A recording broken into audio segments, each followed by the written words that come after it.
अब मैं कुछ आयतें हैं जिनको आपके सामने रखता हूं। ये गैलेक्सी है हमारी, ये लेटरल व्यू है, ये टॉप व्यू है मिल्की वे गैलेक्सी, जिसका हिस्सा है हमारा सोलर सिस्टम।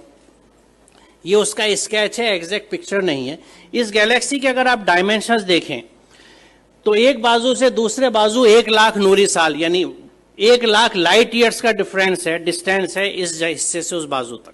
लाइट ईयर क्या है? रोशनी 1 सेकंड में तकरीबन 1,86,000 मील या 3,00,000 किलोमीटर चलती है 1 सेकंड में।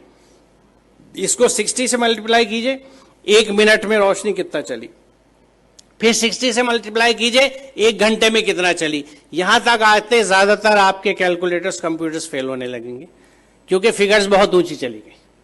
अब आप इसको 1 घंटे में आपने टाइम निकाल लिया कि 1 घंटे में रोशनी ने कितना सफर तय किया, इसको 24 से जरब दीजिए तो 1 दिन में रोशनी कितनी चली, फिर 30 से जरब दीजिए 1 महीने में कितनी चली, फिर 12 से जरब दीजिए तो 1 साल में कितनी चली। It will be N astronomical figure. 1 साल में रोशनी जितना फासला तय करती है, जितना डिस्टेंस कवर करती है, उसको 1 लाइट ईयर या 1 नूरी साल कहा जाता है। तो ये कितना फासला होगा आप अंदाजा लगाइए। और सिर्फ इस गैलेक्सी के, इस कहकशां के, ये मिल्की वे जो दूधिया कहकशां है, इसके एक बाजू से दूसरे बाजू आने के लिए आपको 1,00,000 लाइट ईयर्स चाहिए। यानी रोशनी की रफ्तार से अगर आप चलें तो 1,00,000 साल में इस बाजू से उस बाजू तक पहुंचेंगे।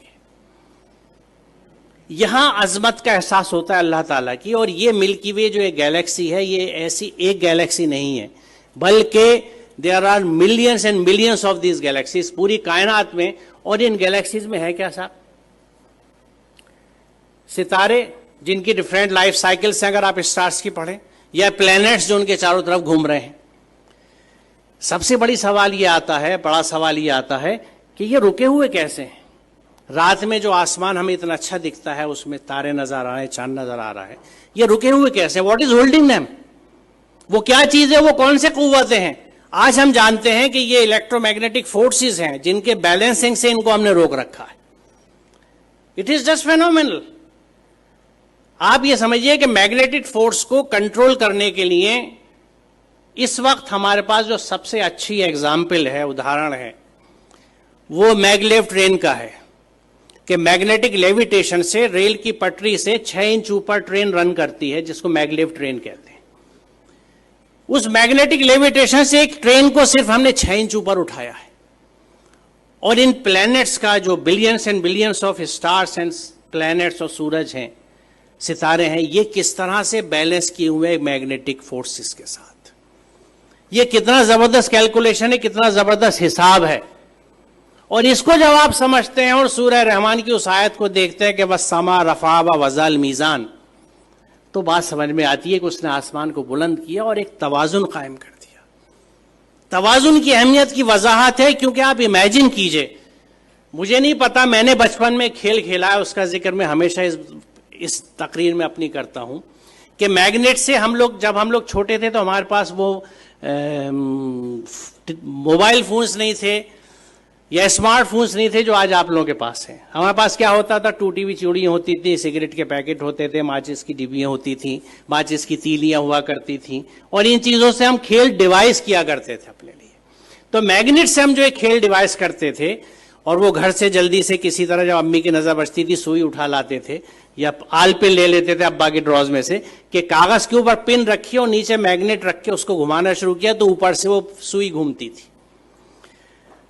अब इस सुई को अगर आप बीच में रख के दोनों साइड मैग्नेट रख लें तो जिधर मैग्नेट का फोर्स ज्यादा होगा सुई उधर भागेगी। एक स्टेज ऐसी आएगी कि सुई बीच में कांपती सी रहेगी, ना इधर जा सकती है ना उधर, क्योंकि यहां पे दोनों फोर्सेज एक दूसरे को न्यूट्रलाइज कर रहे हैं। इधर की मैग्नेटिस की ताकत, इधर की मैग्नेटिस की ताकत एक दूसरे को न्यूट्रलाइज कर रही है, नलीफाई कर रही है। वो सुई बीच में ट्रैप्ड है। अब आप इसे इमेजिन कीजिए कि अगर आप ऐसे ही 2 मैग्नेट ऊपर नीचे रख लें और उस कागज को निकाल दें तो 4 मैग्नेट के बीच में हैंग कर जाएगी नीडल। बड़ी मेहनत करनी पड़ेगी इसको बीच में हैंग करने के लिए, एक सुई को। अब इमेजिन कीजिए इस यूनिवर्स को जिसमें कितने millions and billions of planets इसी मैग्नेटिक फोर्सेस के इंटरप्ले की वजह से, एक बैलेंस की वजह से हैंग कर रहे हैं। जो इसको समझ सकता है वो खालिक की अजमत को समझता है, वो परमात्मा की महात्मा को समझ सकता है, महानता को समझ सकता है, अल्लाह ताला की अजमत को पहचान सकता है। और उस वक्त वो कन्विंस होता है कि जब इस पूरी कायनात में अल्लाह के कानून चलते हैं तो मैं उसके कानून को किस तरह से एक जुज़दान में लपेट के बिना समझे ऊपर रख सकता हूं और उसको फॉलो नहीं करता।